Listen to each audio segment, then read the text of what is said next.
Hello everyone, मैं अनिल कुमार सिंह स्वागत करता हूं आपका आपके यूट्यूब चैनल विश्व भारती क्लासेस में।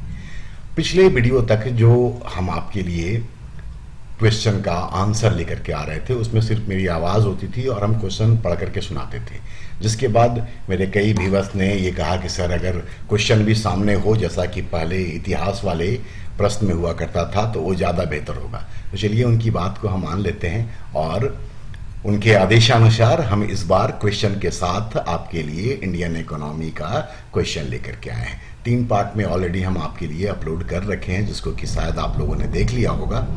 ये 75 तक आपके लिए हम पहले प्रोवाइड कर चुके हैं, ये आपके सामने रखा हुआ है कि एक नमूना है। इसके बाद 76 से लेकर के 100 क्वेश्चन तक हम जाएंगे। आपके सामने ऐसे ही क्वेश्चन आते रहेंगे और ज़रूरत के हिसाब से हम इसको एक्सप्लेन भी कर देंगे। तो चलिए, आपकी जो समस्या थी, आपकी जो नाराज़गी थी, वो हम दूर करने का प्रयास कर रहे हैं। उम्मीद है कि ये आपको पसंद आएगा और आप अपनी प्रतिक्रिया अवश्य देंगे। तो चलिए अब हम लोग क्वेश्चन के लिए तैयार हो जाते हैं, जो 76 से लेकर के 100 तक जाएगा और ये इंडियन इकोनॉमी के 100 सेट का आखिरी और चौथा पार्ट होगा। चलिए फिर शुरू करते हैं हम लोग। क्वेश्चन नंबर 76, इंद्रधनुष योजना का संबंध है नए एलपीजी उपभोक्ता को बेहतर सुविधा देने से, अप्रत्यक्ष कर प्रणाली के लिए नया नेटवर्क तैयार करने से, सार्वजनिक क्षेत्र के बैंकों में सुधार के लिए बदलाव से संबंधित है ये, और युवाओं में उद्यमिता को बढ़ावा देने से। इसका सही उत्तर है सी, सार्वजनिक क्षेत्र के बैंकों में सुधार के लिए बदलाव से संबंधित है यह योजना, जिसका नाम है इंद्रधनुष योजना। रहा बात ऑप्शन ए का, जहां है नए एलपीजी उपभोक्ता, तो उसके लिए सहज योजना की शुरुआत की गई थी 2015 में। अप्रत्यक्ष कर प्रणाली के लिए नया नेटवर्क तैयार करने के लिए सक्षम परियोजना चलाया गया था और युवाओं में उद्यमिता को बढ़ावा देने के लिए प्रधानमंत्री युवा योजना की शुरुआत की गई थी। और ये सभी योजनाएं जो हैं ये 2015 में प्रारंभ किए गए थे। चलिए अब नेक्स्ट क्वेश्चन देखते हैं। 77, 1984 में स्थापित राष्ट्रीय बागवानी बोर्ड, नेशनल हॉर्टिकल्चर बोर्ड का मुख्यालय कहाँ है? पानीपत, लखनऊ, गुड़गांव या फिर नोएडा? सबसे पहले इसका सही उत्तर ही जाने हम लोग। इसमें इसका सही उत्तर है सी, गुड़गांव। और ये जो NHB है, नेशनल हॉर्टिकल्चर बोर्ड, ये कृषि एवं किसान कल्याण मंत्रालय के अधीन संचालित होता है और इसका उद्देश्य होता है फलों और सब्जियों के उत्पादन और उसके प्रसंस्करण को बनाए रखना तथा फल एवं सब्जियों के उत्पादन में कोऑर्डिनेशन या समन्वय बनाए रखना। नंबर 78, कृषि लागत एवं मूल्य आयोग, जिसको शॉर्ट में CACP कहा जाता है, commission for agriculture cost and price, द्वारा 22 फसलों के लिए MSP मतलब कि मिनिमम सपोर्ट प्राइस, न्यूनतम समर्थन मूल्य की घोषणा की जाती है। लेकिन किस एक फसल के लिए उचित और लाभकारी मूल्य FRP की घोषणा की जाती है? FRP का फुल फॉर्म है फेयर एंड रेम्यूनरेशन प्राइस की घोषणा की जाती है। ऑप्शन देखें, चना, रेपसीड या सरसों, गन्ना और मसूर। और इसका सही उत्तर है गन्ना, सी नंबर पे। नंबर 79, 20 मार्च 2023 को संयुक्त राष्ट्र संघ की एजेंसी SDSN द्वारा जारी विश्व खुशहाली रिपोर्ट, वर्ल्ड हैप्पीनेस रिपोर्ट में भारत का स्थान 137 राष्ट्रों में कौन सा है? सबसे पहले तो SDSN का फुल फॉर्म जाने। इसका फुल फॉर्म होता है सस्टेनेबल डेवलपमेंट सॉल्यूशन नेटवर्क। और SDSN का सृजन जो था ये UNO के महासचिव वान की मून और प्रोफेसर जेफरी सैस के द्वारा 2012 में किया गया था। ये जो रिपोर्ट है, इस रिपोर्ट में भारत का करंट में स्थान है 126वां, मतलब ऑप्शन सी में। जबकि पहले स्थान पर 137 राष्ट्रों में फिनलैंड है और दूसरे स्थान पर डेनमार्क। तो SDSN कौन शुरू किया, कब से शुरू हुआ, भारत का स्थान कौन सा है और विश्व में पहला किसका स्थान है, ये भी जानकारी आपके लिए। तो ये करंट से जुड़ा हुआ है, जो आपको आगामी हाल के दिनों में जो भी परीक्षाएं आयोजित होंगी उसके लिए महत्वपूर्ण है। नेक्स्ट क्वेश्चन देखें 80, प्रधानमंत्री फसल बीमा योजना PMFBY के संबंध में क्या सही नहीं है? नहीं जिस प्रश्न में हो उस पर खास तौर से ध्यान देना चाहिए, क्योंकि वैसी स्थिति में जब हम लोग जल्दबाजी में पढ़ते हैं तो हम लोग पढ़ेंगे प्रधानमंत्री फसल बीमा योजना के संबंध में क्या सही है, और जैसे ही सही वाला पर आपका ध्यान जाएगा आप आगे पढ़ने का जहमत नहीं उठाएंगे। इसलिए अगर प्रश्न में नहीं हो तो आराम से उसको देखते हैं। खैर, ऑप्शन ए, राष्ट्रीय कृषि बीमा योजना को रिप्लेस करके या विस्थापित करके इसे जनवरी 2016 में प्रारंभ किया गया। ये बात सही है। तो ये आपके लिए जानकारी है कि ये फसल बीमा कब शुरू की गई और किसके स्थान पर शुरू की गई। बी नंबर, खरीफ फसलों के लिए किसानों को 2% तथा रबी फसलों के लिए 1.5% प्रीमियम देना होता है। ये इंफॉर्मेशन भी सही है। नंबर सी को देखें, वार्षिक नकदी फसलों एवं फूलों की खेती के मामले में किसानों को 10% प्रीमियम देना होता है। ये इंफॉर्मेशन गलत है। ये 10% नहीं बल्कि इसके लिए 5% या 5% देना होता है। और डी में है, इस योजना का क्रियान्वयन सरकार एवं निजी बीमा कंपनियों के द्वारा किया जाता है। तो बाकी भी आपके लिए जानकारी के स्रोत हैं, और 10% को 5% कर दे तो ये जानकारी भी आपको अवेलेबल हो जाएगा। नेक्स्ट क्वेश्चन के लिए तैयार हो जाएं। राष्ट्रीय खाद्य सुरक्षा अधिनियम 2013 के संबंध में क्या सही नहीं है? 4 ऑप्शन हैं। इससे देश के सभी आबादी को रियायती खाद्यान्न मुहैया कराया जाएगा। दरअसल ये ऑप्शन ही सही नहीं है, क्योंकि देश की सभी आबादी को नहीं बल्कि 82 करोड़ आबादी के लिए यह योजना शुरू की गई थी। और बाकी जो कुछ भी आपके सामने है बी, सी और डी में, वो आपके लिए इंफॉर्मेशन का काम करेगा कि योजना में 75% ग्रामीण और 50% शहरी आबादी को कवर किया जाएगा। योजना के तहत 5 kg प्रति माह के हिसाब से चावल, गेहूं और मोटे अनाज उपलब्ध कराए जाएंगे। और साथ ही योजना में एक महत्वपूर्ण पहलू ये भी है कि इस योजना के तहत 6000 मैटरनिटी बेनिफिट का भी प्रावधान है। नंबर 82, कृषक बंधु योजना किस राज्य के द्वारा 2018-19 के रबी मौसम में प्रारंभ किया गया था? बिहार, उड़ीसा, झारखंड या फिर वेस्ट बंगाल? सही आंसर है इसका वेस्ट बंगाल। झारखंड में भी इससे संबंधित एक योजना शुरू की गई इसी तरह की 2018-19 में ही। उसका नाम है मुख्यमंत्री कृषि आशीर्वाद योजना। मुख्यमंत्री कृषि आशीर्वाद योजना। आंध्र प्रदेश में भी इसी तरह की योजना है, उसको बोलते हैं रायथू योजना। और इसके अलावा उड़ीसा में कालिया योजना, KALIA, कालिया योजना मतलब कि कृषक assistance for livelihood and income augmentation, ये कार्यक्रम चलाए गए हैं। तो क्वेश्चन नंबर 82 का सही आंसर है डी। और बाकी जो इसी तरह की योजनाएं हैं अन्य राज्यों में, उसके विषय में भी मैंने आपको जानकारी दी है। नंबर 83, बी निवेश मतलब डिसइन्वेस्टमेंट से प्राप्त रकम के समुचित उपयोग के लिए राष्ट्रीय निवेश कोष नेशनल इन्वेस्टमेंट फंड की स्थापना कब की गई? 2001, 2002, 2004 और 2005 में। इसका सही उत्तर है डी, 2005 में। और आपको ये भी बता दें कि नेशनल इन्वेस्टमेंट फंड में जो भी फंड आएगा विनिवेश से, उसका 2 तरीके से इस्तेमाल किया जाएगा। 75% इस फंड का सोशल सेक्टर में मतलब कि सामाजिक सुरक्षा के क्षेत्र में, सामाजिक कल्याण के क्षेत्र में किया जाएगा। शिक्षा पर हो, स्वास्थ्य पर हो, स्वच्छ पेयजल की उपलब्धता करानी हो, इस तरह के कार्यक्रम पर। जबकि जो रेस्ट 25% है वो सार्वजनिक उपक्रमों के सुधार पर किया जाएगा। चलिए अब नेक्स्ट क्वेश्चन के लिए तैयार हो जाएं। 84, प्रभावी राजस्व घाटा के विचार का उपयोग किस वर्ष के बजट से प्रारंभ हुआ? तो सबसे पहले आप ये जान लें कि प्रभावी राजस्व घाटा, जिसको अफेक्टिव रेवेन्यू डेफिसिट कहते हैं, ये क्या होता है?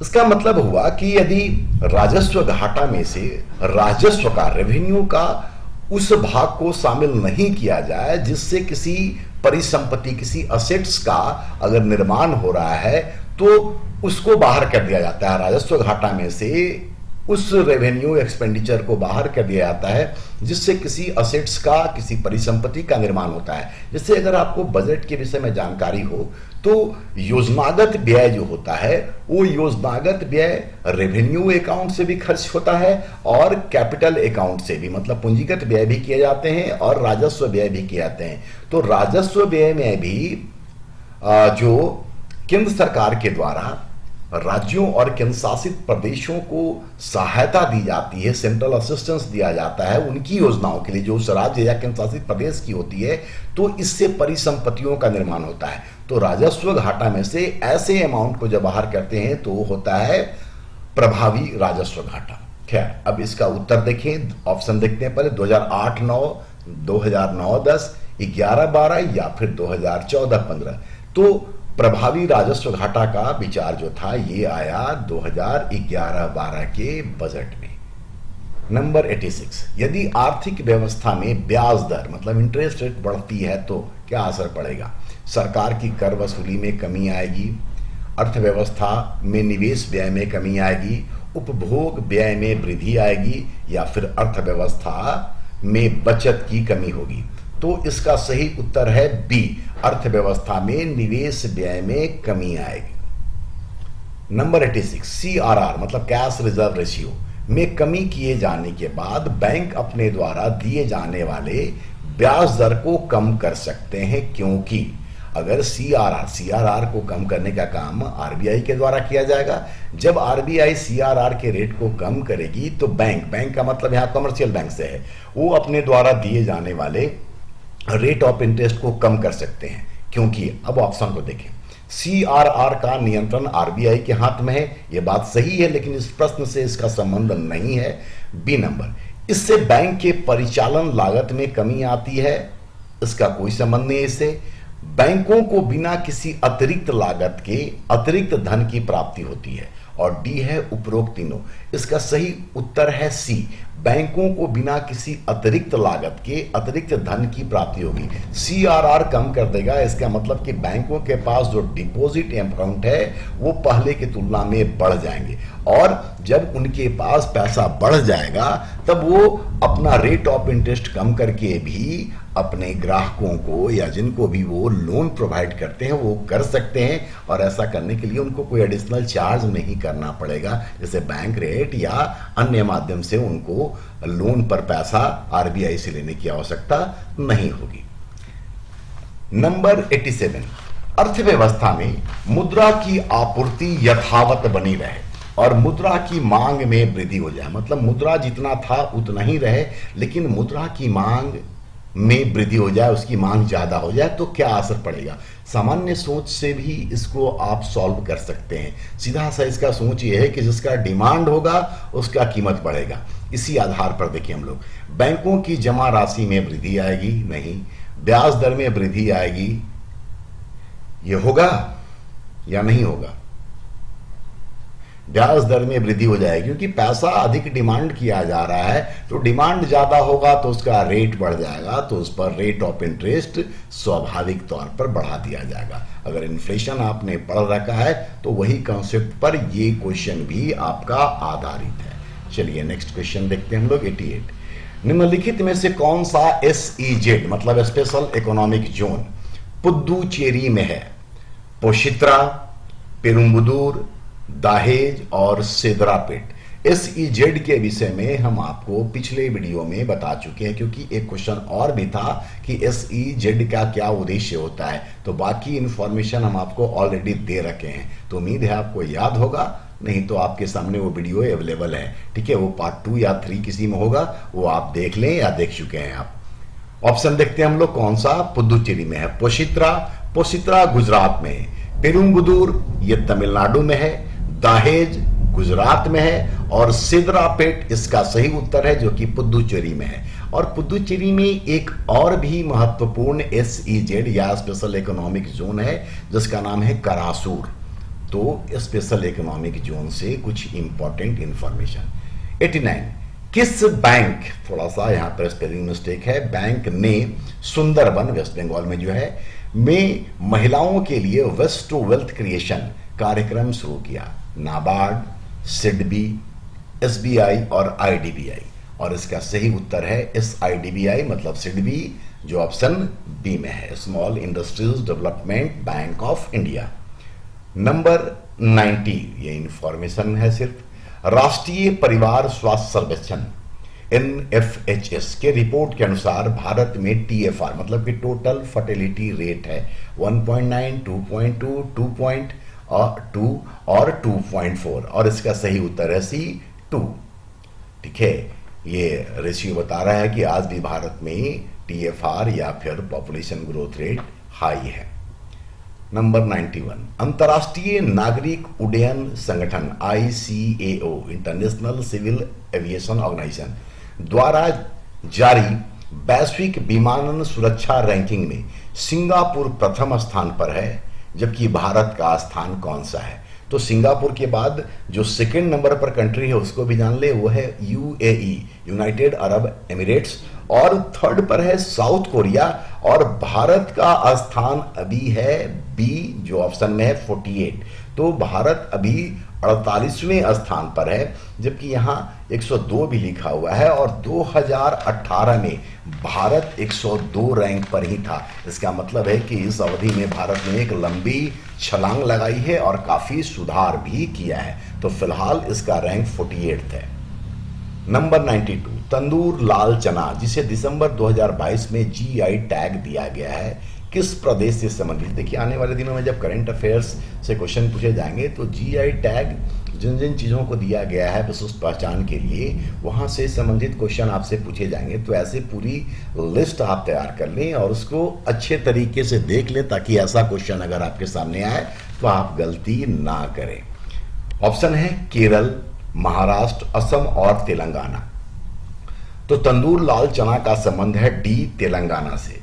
केरल के जिस उत्पाद को GI टैग दिया गया उसका नाम है कथलूर वट्टावड़ा लहसुन, जबकि महाराष्ट्र का अलीबाग सफेद प्याज को GI टैग दिया गया है, और असम के गमोचा को GI टैग प्रदान किया गया है। तो GI टैग से जुड़ा हुआ जो भी इंफॉर्मेशन है इसको आप निश्चित तौर पे कलेक्ट कर लें। हम बार बार आपको बोलते हैं कि ये क्वेश्चन आपके लिए एक मॉडल है जिसको आधार आप बना सकते हैं, और इस आधार पर आप आने वाले दिनों में जो भी परीक्षाएं होंगी, चाहे वो BPSC का हो, 11th JPSC हो या झारखंड CDPO का एग्जाम हो, ऐसे क्वेश्चन को आप आधार बनाइए और अपनी तैयारी को आगे बढ़ाते रहिए। फिलहाल 93rd क्वेश्चन देखते हैं। हिल्टन यंग कमीशन का संबंध है। ये क्वेश्चन बहुत आसान है और हम उम्मीद करेंगे कि सारे विद्यार्थियों ने या जो भी व्यूअर हैं मेरे, वो जो देखे हैं वो सही किए होंगे। RBI की स्थापना से, यही इसका सही उत्तर है। हिल्टन यंग कमीशन 1926 में गठित हुआ था और उसी के रिकमेंडेशन के आधार पर 1 अप्रैल 1935 को RBI की स्थापना की गई थी, और बाद में 1 जनवरी 1949 को RBI का नेशनलाइजेशन किया गया था, उसका राष्ट्रीयकरण किया गया था। 94, नीति आयोग द्वारा जारी SDG मतलब सस्टेनेबल डेवलपमेंट गोल रिपोर्ट में दादर नागर हवेली को 62 अंक मिले हैं, तो वह किस भाग में शामिल है? एक्चुअली रैंक के आधार मतलब प्राप्त अंकों के आधार पर 4 कैटेगरी बनाया गया है, जो कि ऑप्शन A, B, C और D में दिए हुए हैं। तो दादर नागर हवेली को 62 अंक मिले हैं, और यहाँ सबसे पहले ये जान लें कि नीति आयोग के द्वारा जो SDG रिपोर्ट जारी किया गया उसमें किन शासित प्रदेशों में दादर नागर हवेली का परफॉर्मेंस सबसे बुरा है। वैसे ओवरऑल बिहार का बुरा है, जिसको कि 52 अंक मिले हैं, 52 अंक, लेकिन दादर नागर हवेली यूनियन टेरिटरी में सबसे बुरी स्थिति पर है, जबकि यूनियन टेरिटरी में सबसे अच्छा स्थान चंडीगढ़ का है, जिसको कि 79 मिला है, जबकि जो कि भारत के औसत से कहीं ज्यादा है। तो 62 अंक किस में आएगा? हम लोग सबका रेंज जान लेते हैं। आकांक्षी उसको कहा जाता है जिसका अंक 0 से लेकर के 49 तक हो। कलाकार 50 से 64 अंक तक, तो जाहिर सा बात है कि 64 तक कलाकार है, तो 62 इसी में आएगा। तो इसका आंसर बी होगा। ठीक है, अचीवर जिसको कि 100 अंक मिले हों, और फ्रंट रनर उसको बोलते हैं जो कि 65 से लेकर के 99 के बीच में स्कोर किया हो SDG रिपोर्ट में। क्वेश्चन नंबर 95, 20 अगस्त 1998 को चीनी उद्योग को लाइसेंस मुक्त कर दिया गया। उस पर लाइसेंस व्यवस्था किस वर्ष लागू की गई थी? सही आंसर सीधा जान लेते हैं, इसमें कुछ ज्यादा कुछ बताने को है नहीं। इसका सही उत्तर है सी, और सी में है 1931। तो लाइसेंस की व्यवस्था चीनी उद्योग के लिए 1931 में की गई थी, जो 1998 में समाप्त कर दी गई। अब उसकी आवश्यकता नहीं रही। 96, झारखंड में निर्धनता निर्धारण के लिए मानक ग्रामीण क्षेत्र में प्रति माह प्रति व्यक्ति कितना रुपया है? 1272.06। ये बेसिकली झारखंड के शहरी क्षेत्र के लिए पैरामीटर है। बी में है 904.02। यही उत्तर है 96 का। झारखंड में ग्रामीण क्षेत्रों के लिए इतना ही मानक रखा गया है, जबकि 972 भारत में औसत, पूरे भारत की बात करें तो ग्रामीण क्षेत्रों के लिए है, और 1407 संपूर्ण भारत के शहरी क्षेत्रों के लिए मानक रखा गया है। नंबर 97, स्वास्थ्य मंत्रालय के अधीन परिवार नियोजन विभाग की स्थापना किस वर्ष की गई थी? 1976, 1952, 1961 या फिर 1966? सही उत्तर है इसका 1966, मतलब जो ऑप्शन डी में है। दो और भी ईयर इसमें जो ऑप्शन में शामिल हैं वो इंपॉर्टेंट है, उसको जान लें। बी में 1952 लिखा हुआ है, और 1952 में भारत जो है वो एशिया का पहला देश है जिसने कि विस्तृत रूप से परिवार नियोजन को लागू किया था। ये एशिया में ऐसा करने वाला पहला देश था। जबकि 1976 का इंपॉर्टेंस इस रूप में है कि भारत में जनसंख्या नीति लाई गई थी MS स्वामीनाथन की अध्यक्षता में बनी कमेटी के रिकमेंडेशन में, ठीक है। और इसी के तहत लड़कों के लिए विवाह का उम्र न्यूनतम 21 साल और लड़कियों के लिए 18 वर्ष निर्धारित किया गया था, सो दैट कि भारत में जनसंख्या को कंट्रोल किया जा सके। चलिए नेक्स्ट क्वेश्चन देखते हैं। 98, RBI अपनी मौद्रिक नीति दो बार का मतलब यहां वर्ष में 2 बार घोषित करता है। किस माह में, मतलब किन किन माह में RBI अपनी मॉनेटरी पॉलिसी को घोषित करता है? ऑप्शन अप्रैल एवं जून, मार्च एवं नवंबर, अप्रैल एवं अक्टूबर, जनवरी एवं अगस्त। इसका सही उत्तर है सी, अप्रैल एवं अक्टूबर में। नेक्स्ट क्वेश्चन, वर्तमान में भारत के कुल भूभाग का कितना प्रतिशत वन है? ये भी इंफॉर्मेशन है और बड़ी इंपॉर्टेंट है, यहां से भी क्वेश्चन आता है, इससे जुड़े हुए आंकड़े भी आप निश्चित तौर पे कलेक्ट करें। 99 का जो सही उत्तर है हम सीधा उसको बताते हैं, 24.62%। और लास्ट क्वेश्चन, झारखंड में भारत के कुल कोयला भंडार का लगभग कितना प्रतिशत मौजूद है? 24%, 32%, 29% और 36%। और इसका सही उत्तर है बी, 32%। तो इस तरीके से इंडियन इकोनॉमी से 4 भाग में मैंने आपको 100 क्वेश्चन उपलब्ध करा दिए हैं, जो कि अपने संस्थान में टेस्ट के दौरान विद्यार्थियों से पूछा गया था। आंसर भी उनको इसी मोड में उपलब्ध कराया जा रहा है। जो नए व्यूअर हैं वो भी इसको जरूर देखें, और जैसा कि मैंने वीडियो के दौरान कहा था कि ये आपके लिए एक मॉडल सेट है। आप देखिएगा कि ये सारा एरिया कमोबेश इंडियन इकोनॉमी के क्वेश्चन पूछने के दौरान कवर किए जाते हैं। तो इन चीज़ों पर आप नज़र रखें, इसको आधार बनाएं और अपनी तैयारी को आगे बढ़ाएं। ये आपके लिए अत्यंत उपयोगी सिद्ध होगा। अगले वीडियो में आपके लिए आधुनिक भारत से संबंधित प्रश्न पूछे जाएंगे, जो फिर से आपके लिए बिहार, झारखंड CDPO सबके लिए उपयोगी होंगे। तो आप इसको अवश्य देखिए और अपनी राय जरूर दें, ठीक है, ताकि अगर किसी प्रकार का कोई बदलाव की आवश्यकता हो तो हम कर सकें। धन्यवाद।